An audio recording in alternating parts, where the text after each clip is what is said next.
여러분 초등학교 교과서 4학년 책에 나오는 내용입니다. 이런 내용이 나와요. 식물이 잘 자라려면 어떤 조건이 필요합니까? 라는 질문이에요. 초등학교 4학년 교과서인데 봤더니 다 아는 내용이더라고요. 그래서 우리는 초등학교 4학년 수준은 된다는 생각이 들었어요. 첫 번째는 물, 두 번째는 햇빛, 세 번째는 온도, 네 번째는 당연한 건데요, 흙입니다. 네 가지가 필요하고 이 네 가지가 잘 이 조건이 준비가 되면 식물은 자연적으로 성장한다는 거예요. 저절로요. 그런데 성도 여러분, 교회도 이와 같다는 것입니다. 우리가 부른 찬양, 성가대가 부른 찬양, 교회를 뭐라고 부르냐면 생명의 공동체라고 그래요. 그리스도의 몸이라는 거죠. 이 말은 교회도 건강한 조건만 갖춰주면 자연적으로 자란다는 말입니다. 그래서 전 세계 32개국 교회의 32개국 중에서 건강한 교회로 성장하는 1000여 개 교회, 1000여 개 이상의 교회를 조사한 분이 있었습니다. 그의 이름이 크리스찬 슈바르츠 박사입니다. 이분은 건강한 교회의 조건이 뭔가 했더니 8가지 이 조건만 충족이 되면 그 교회가 자연적으로 성장한다는 거예요. 그래서 그 단체가 NCD입니다. 근데 이 건강한 교회 조건 8가지가 뭐냐 했더니 첫 번째가 제자 훈련과 말씀을 통하여 평신도 사역자가 세워지고 있었다. 또 두 번째는 성도들이 각자의 은사와 건강을 가지고 교회를 섬기고 있는 성도들이 많았다. 세 번째는 성도들 개개인이 열정적인 영성을 갖고 있었다. 그러니까 이들이 보면 열정이 있다는 거죠. 그리고 네 번째가 뭐냐면 교회 조직이 영혼 구원에 맞춰져 있다. 예를 들면 전도회, 각 부서 팀들이 그 조직을 유지하기 위한 조직이 아니라 교회 모든 전도회나 셀이나 팀이나 모든 사역들이 하물며 당회까지도 뭐에 맞춰져 있냐면 생명 살리는 데 맞춰져 있더라는 거예요. 그리고 또 한 가지는 드리는 이 예배가 성도들의 이 예배 태도가 역동적이라는 거예요. 음악 때문에 역동적인 게 아니라 시설 때문에 역동적인 게 아니라 예배를 임하는 자세와 태도가 역동적이라는 거야. 반응이 좋다는 거죠. 다른 말로는 공감력이 뛰어나다. 아멘.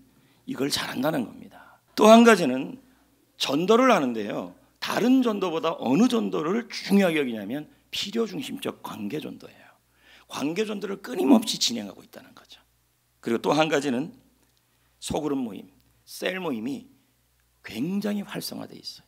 그래서 성도들이 이 소그룹과 셀 모임에 참여하는 수가 굉장히 많아요. 그러니까 여러분이 셀 모임에 참석하는 것 자체가 뭐라는 거예요? 우리 교회를 건강하게 만드는 조건을 만드는 거예요. 근데 어떤 분은 또 그래요. 교회가 건강한 거랑 나랑 뭔 상관이야. 그렇지가 않다니까요. 교회가 건강해지면 성도가 행복해져요. 아멘. 마지막은 뭐냐면 셀원들끼리, 성도들끼리 같이 모여서 식사 교제, 차 마시는 횟수가 많아요. 그래서 보면은 셀원들과 뭐 아도 먹고 뜨아도 먹고 까라도 먹고 까메랄라떼 이제 카페라떼 이런 성도들끼리 앉아서 가족들끼리가 아니라 성도들끼리 셀끼리 이런 사랑의 교제가 많다는 거죠. 이러한 조건들이 형성되면 그 교회는 건강해진다는 거예요. 그러니까 아까 서두에도 제가 말씀드렸다시피 아니 뭐 교회가 건강해지면 지는 거랑 내가 뭐 행복한 거랑 뭔 상관이 있습니까?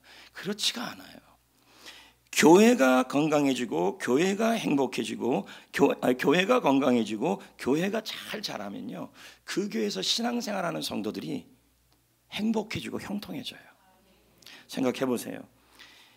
여러분의 집이 가정에 1차 대전, 2차 대전, 내일은 3차 대전, 그 다음 날은 핵전쟁이 일어나요. 그러면 그 집에 있는 사람들이 행복해요, 불행해요? 불행하죠. 교회에 모인 성도들이 건강하지 않고 교회가 맨날 교회가 분란이 일어나고 싸움이 일어나고 핵전쟁이 일어나고, 예를 들면 막 이런 일이 일어나면요, 그 교회 다니는 것 자체가 불행해요. 행복하지 않다는 거예요. 그래서 여러분, 교회가 건강해지는 것은 여러분의 개인적인 믿음 생활과 신앙 생활의 행복과 형통과도 관련이 있기 때문에, 그러므로 교회를, 우리 모두 건강한 교회를 만들어 가야 한다는 얘기예요. 오늘 이 시점으로 통해서 그동안 우리 교회도 건강한 교회를 위하여 잘 왔는지, 좀 부족한 것이 없었는지. 에베소서 말씀은 바울의 목회입니다. 그리고 이 바울은 예수님의 목회를 배운 사람이죠. 그러므로 건강한 교회를 세우려고 몸부림쳤던 사도 바울이 어떤 교회가 건강한 교회의 조건인지를 보여주고 있다는 거죠. 이 내용은 여러분이 편하게 생각하는 그 교회 개념이 아니라 성경에서 말하는 교회를 의미하는 거예요. 그러면 먼저 여러분, 하나님께서는요, 성전교회와 한국교회를 세우기 위하여, 특히 우리 교회를 세우기 위하여 목회자를 주셨다는 거예요. 뭐라고 얘기합니까? 오늘 본문 11절에 어떤 사람은 목사와 교사로 삼았다. 이 삼았다는 단어의 원문의 뜻이 선물로 주다는 뜻입니다. 자, 그러면서 하나님께서는 이 목회자를 통하여 교회의 비전을 이루가시고, 목회자를 통하여 여러분을 축복하시고, 목회자를 통하여 여러분을 회복시킨다는 게 성경의 내용이에요. 그러면 건강한 교회가 되려면 어떻게 해야 될까요? 12절에 뭐라고 얘기하고 있냐면 성도를 온전하게 해라.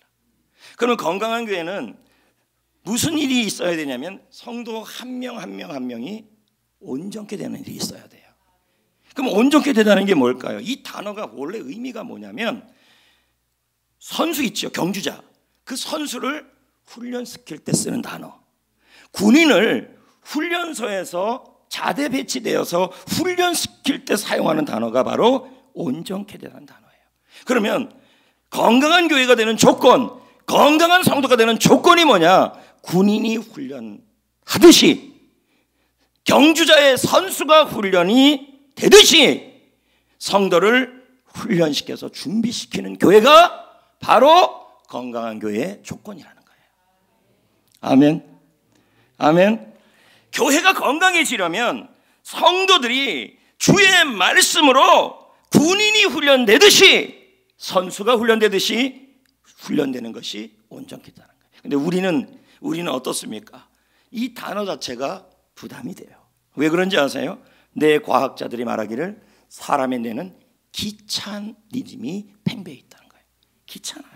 자, 여러분, 경주자의 선수가 나 귀찮아 하면서 뭡니까? 준비가 안 되고 온전케 안 되고, 군인들이 훈련은 무슨 훈련이야 하면서 귀찮아서 훈련이 안 된다면 경주에 뛸 때 근육에 힘이 없어요. 문제는 교회가, 성도가 온전케 군인으로서, 선수로서 훈련이 안 되어지면 경주에서도 꼴찌가 되는 것이고, 믿음의 경주에서도 꼴찌가 되는 것이고, 축복의 경주에도 꼴찌가 되는 것이고, 군인으로서 이 세상의 영적 전쟁터에서 나가 싸울 때도 맨날 100점 100패를 당하고, 주일날 교회 올 때 이해가 되지만 폐장병으로 와서 오늘도 위로받으러 왔어요. 이런 형태가, 그래서 교회가 병원이 돼버려요. 여러분, 훈련된 군인들은 교회에 올 때 폐잔병으로 오는 것이 아니라 후신임 바르려고 오는 거예요. 위로를 받으러 오는 차원을 넘어서서 세상에서 승리하고 이기기 위한 밥을 먹으러 오는 시간이지. 여러분, 오죽하면 이 사도 바울은, 자, 여러분, 성도 여러분, 온전케 되셔야 합니다. 그래야 교회가 자연스럽게 자라고, 자연스럽게 자랄 때 그 교회 성도들은 평안하고 행복하고 축복을 받습니다.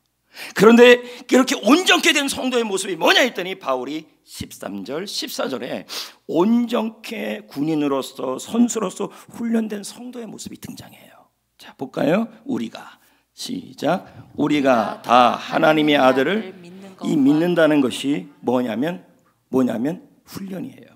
그리고 아는 것은 뭐예요? 공부예요. 근데 우리는 뭐예요? 아는 것만 자꾸 해요. 아이고 기도 알아요. 아이고 감사 알아요. No. 아는 것과 행하는 것과 믿는 것이 하나가 되어야 온전한 사람이 돼요. 본인이 총을 쏠 줄을 알아요. 근데 그걸 갖고 연습을 많이 해야 뭐가 돼요? 준비되죠. 싸울 준비. 온전한 사람을 이루어 그리스도의 장성한 분량이 충만한 데까지 이르게 된다는 거예요. 그 다음에 여러분 14절도 봐요. 자, 왜 우리가 훈련이 되어야 되냐면 훈련이 제대로 될 때 요동하지가 않아요. 자, 볼까요? 시작. 이는 우리가 이제부터 어린 아이가 되지 아니하며 사람의 속임수와 간사한 유혹에 빠져 온갖 교훈의 풍조에 밀려 요동하지 않게 하라. 그럼 이 요동하다는 뜻이 뭘까요? 원문의 뜻이 뭐냐면 파도가 막 치고 폭풍과 막 치는데 그 위에 보트가 하나 올라와서 왔다 갔다 하는 모습이 요동이에요. 그럼 뭐예요? 믿음이 훈련되면, 할렐루야, 말씀이 훈련되면 고난의 폭풍과 와도 어떻게 돼요? 흔들리지 않고, 적이 나타나도 흔들리지 않고, 이 세상의 문화에 요동하지 않고 고난과 싸워 이기는 승리자가 된다는 말입니다. 그게 바로 온전케 될 이유라는 거죠. 여러분, 성도를 이렇게 온전케 하고, 성도를, 원문의 사도 바울이 지금 말하는 것은 성도를 어떻게 하라면 군인, 좋은 해병대 같은 군인으로, 경주에서 항영조 같은 선수로, 강호동 같은 선수로 훈련을 잘 시켜 놓으래요. 그러면 뭐예요? 경주할 때 메달 따고 전쟁터에서 승리하여 매주마다 교회 올 때 일주일 내내 얻어 터지고 마음이 다 쓰러진 상태로 오는 게 아니라 영적 싸움을 싸우고 훈련하다가 싸우다가 그 지친 모습으로 돌아와 힘을 얻는 게 주일 예배가 되는 거지. 와서 위로받으려고 오는 게 주일 예배는 아니란 얘기죠. 그럼 이 훈련은 누가 시켜야 될까요? 11절을 봅시다. 어떤 사람은 목사와 교사로 삼았다. 목사와 교사가 하나의 간사로 연결되어 있어요. 이 뜻은 목사는 다른 어떤 것보다도 교사가 돼야 된다는 얘기예요. 성도를 온전케 하고 말씀으로, 해병대 같은 영적 군사로, 항영조 같은 강호동 같은 선수로, 그래서 훈련시켜서 세상을 변화시키고 역전시키는 야성 있는 성도로 바꾸는 일은 목회자가 할 일이라는 얘기예요. 성도를 위해서. 그래서 박성규 목사님은요, 주님이 꿈꾸신 그 교회는 라는 책에서 말해요. 목회자들은 성도들의 마음을 회복시키는 일을 해야 한다. 물론 이 일을 해야죠. 그러나 훈련시키는 신앙훈련 교관으로도 보아야 한다. 그래야 주님이 꿈꾸신 그 교회가 될 수 있다. 여러분, 이렇게까지 목사님, 이렇게까지 성정교회가 복음을 위해, 말씀을 위해, 영적 군사가 되기 위해, 영적인 해병대가 되기 위해, 특공대가 되기 위해, 또 강호동 같은 선수가 되기 위해 그렇게 훈련을 해야 합니까? 그러면 바울한테 따지시고 예수님한테 따지셔야 돼요. 주님의 목회는 한국교회에서 다른 교회에서 하는 그 목회가 아니라 주님의 목회는 성도가 좋은 선수가 되고 좋은 군사가 되어서 이 세상에서 마귀와의 싸움과 고난과의 싸움과 환경과의 싸움에서 요동하는 게 아니라 승리하는 승리자가 되기를 원합니다. 그걸 주님의 뜻하신 거예요. 그래서 레디컬이라는 책이 있어요. 좀 나온 지가 좀 됐는데요. 이 책을 쓴 분이 데이비 플릿 목사예요. 근데 이분이 이런 말을 했어요. 제자 훈련은 예수님의 위대한 목회 전략이다. 그러면 여러분, 성도를 온전케 하는 일은 예수님이 하신 목회라는 얘기예요. 예수님은 12명의 제자를 세우기 위해 3년이라는 시간을 쏟았다. 부활 이후에 제자들에게 마지막 부탁한 것도 뭐냐? 너희들은 가서 제자를 삼으라는 거였다. 버나드 엘라드 교수는 미국 라번 대학 교수님인데요. 이분이 아주 쇼킹한 얘기를 했어요. 무슨 얘기를 했냐면 계시록, 요한계시록 2장 3장에 소아시아 7교회가 나와요. 우리가 소아시아니까 아시아에 있다고 생각하는데 이 소아시아는 터키예요. 터키의 두아디라 교회, 에베소 교회, 필라델피아 교회 뭐 있어요. 저도 이제 늙어가니까 잘 못 외워요. 그 교회들 7교회가 있는데 이 버나드 목사님이 하시는 말이 예수님이 이런 말을 했어요. 소아시아 7교회를 평가했다. 그 중에 2교회가 A 학점이었다. 수. 그리고 2교회는 F였다. 가. 그리고 3교회는 뭐였냐면 중간이었다. 그럼 뭐예요? C. 그런데 놀라운 것은 A 학점을 받은 교회가 이 2교회가 어떤 교회냐 봤더니 재정이 풍부한 교회도 아니고 건물이 큰 교회도 아니고 작은 교회였다. 반면에 F 학점을 받은 2교회는 어떤 교회냐 봤더니 큰 교회였다.